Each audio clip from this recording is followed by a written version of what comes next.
Oh, hi guys, welcome back to the Totally Magic channel, and we got another mighty fine card trick for you. Now I know it's been a few weeks since I've uploaded, but been extra busy just at the moment, but I thought I'd put together a quick routine for you for today.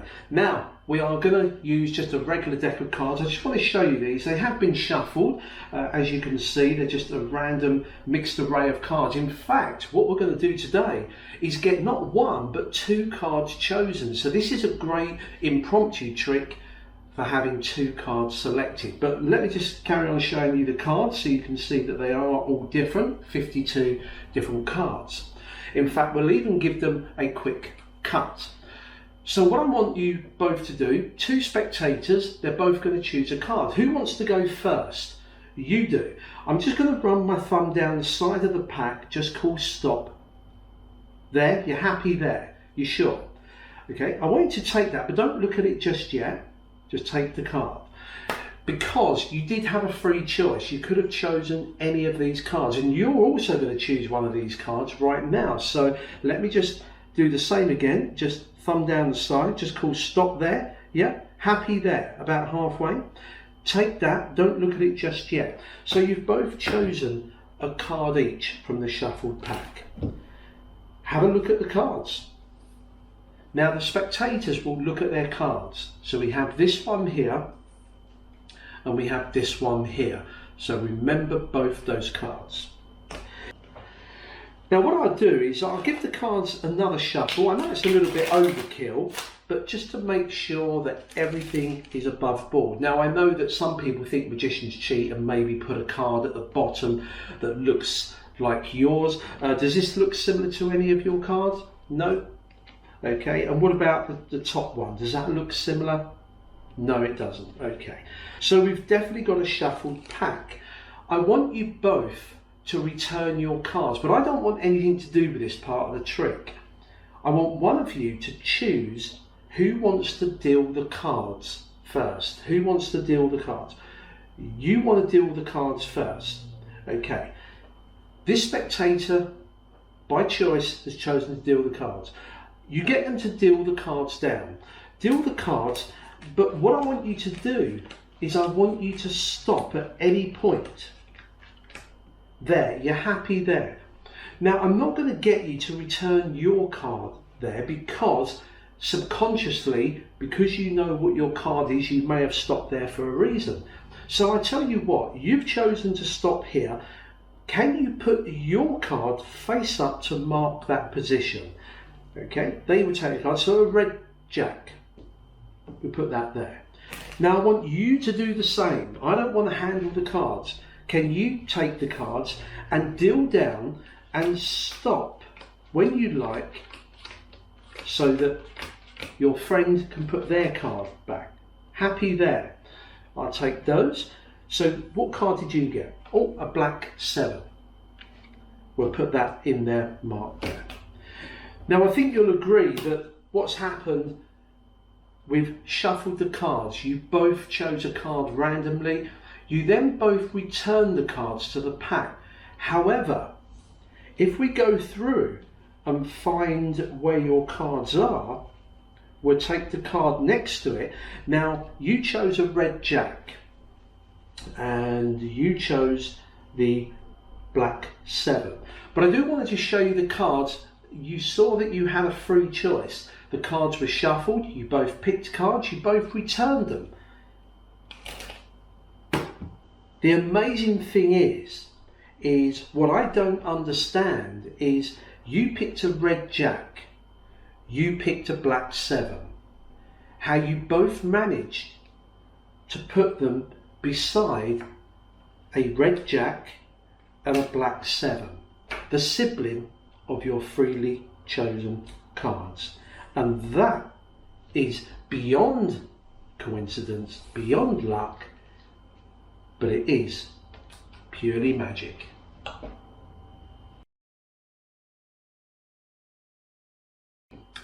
Hope you enjoyed that very quick impromptu trick. It's very simple to set up. It does use a regular deck of cards. You can even borrow the cards if you want. The trick isn't anything special. In fact, any of you magicians out there will recognise it's just a combination of a couple of methods of other tricks bundled together. But I performed this a couple of times on the weekend just gone to some friends and family, and it went down really well, so I thought I'd share it with you.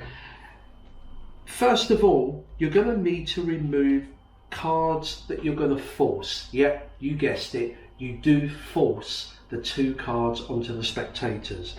So what I've got here is I picked a black 7. You can choose any card, okay?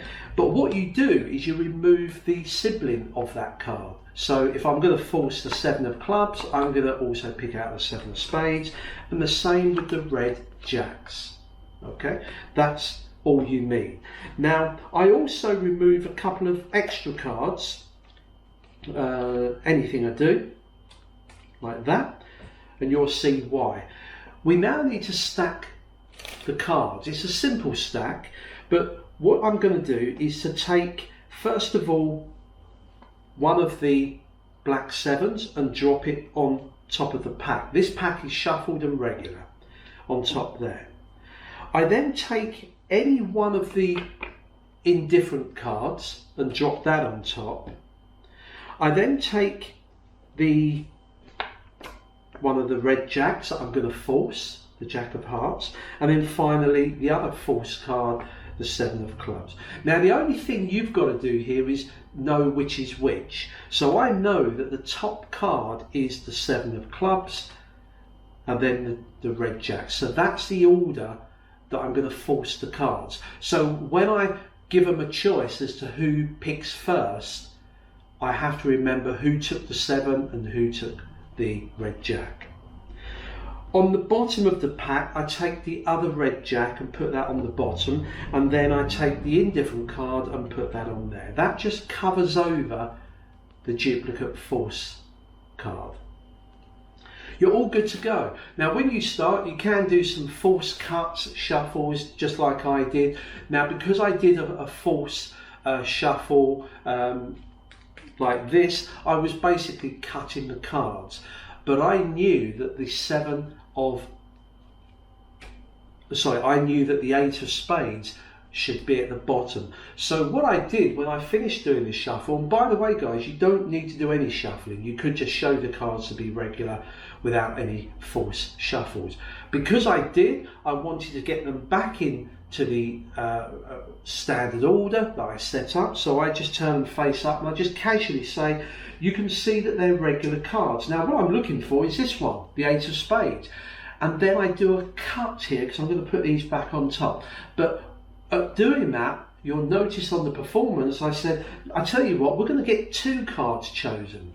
Can you see how natural that cut is just by breaking it up with some patter about picking 2 cards? I then return back to the pack and then again just quickly go through to show that they are all shuffled. You're now back to your starting position. I then ask if anyone wants to go first in picking a card, and I say we'll even do a cut. Now you need to force the 2 top cards. How you do this is up to you. You might have a totally different way of forcing cards and find it much better than what I'm doing, but what I would do is just cut the cards in half and hold a break. So I've got a break.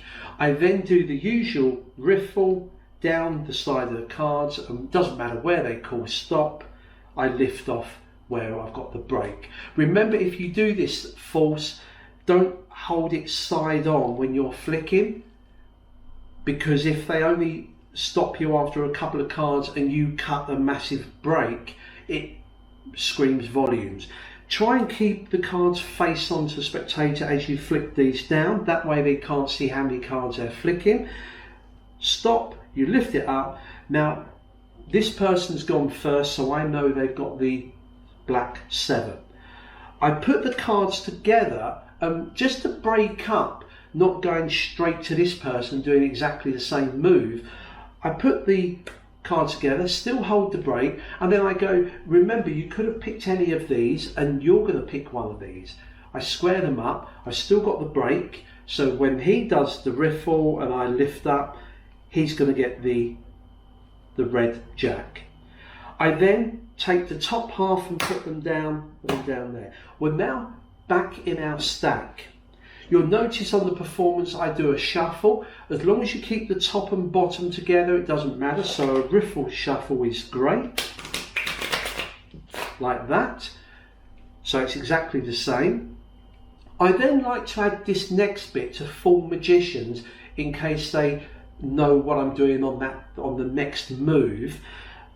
I deliberately turn the pack over to show the bottom card to say, in case you think I've put a card at the bottom or top, is that similar to what you've got? They'll say no. I peel this off, but I don't let them see this. I pull it towards myself, pull it off and just put it in the middle. I then say, what about the top one? That's nothing to do with you as well. We'll lose that as well. It really looks as though you've arrived at a random stack of cards. On top is the black 7. On the bottom is the red jack. So the first pair will be the jack. It's always the bottom card. So this point can go either way. I say to the spectator, who wants to deal the cards down? Now, if this person took it as they did in the performance, then when they deal down like this and stop, you say, instead of you stopping there and putting your card there, because you may subconsciously know where you stopped, you're going to put your card. So he puts his card, and what you're doing is putting that sibling of that red jack on top.